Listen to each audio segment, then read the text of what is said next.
ब्रह्ममुरारिसुरार्चितलिङ्गं निर्मलभासितशोभितलिङ्गं जन्मजदुःखविनाशकलिङ्गं तत्प्रणमामि सदा शिवलिङ्गम्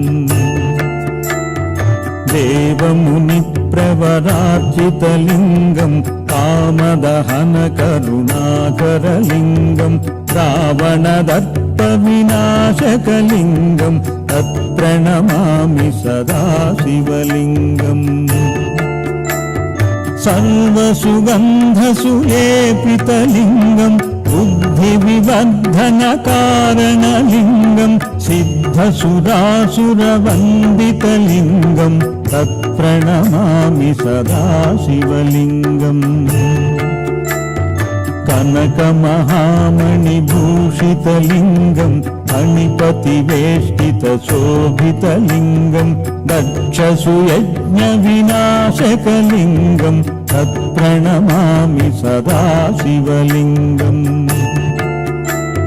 कुङ्कुमचन्दनशोभितलिङ्गं पङ्कजहारसुशोभितलिङ्गं सञ्चितपापविनाशकलिङ्गं तत्प्रणमामि सदा शिवलिङ्गम्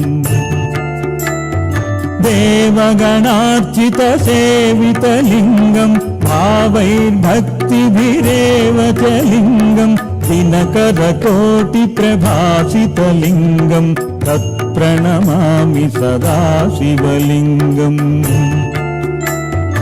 अष्टदलोपरिवेष्टितलिङ्गं सर्वसमुद्भवकारणलिङ्गम् अष्टदरिद्रविनाशकलिङ्गं तत्प्रणमामि सदा शिवलिङ्गम्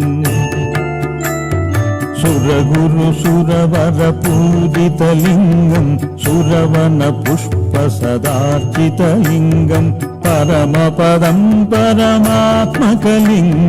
तत्प्रणमामि सदा शिवलिङ्गं तत्प्रणमामि सदा शिवलिङ्गं तत्प्रणमामि सदा शिवलिङ्गम्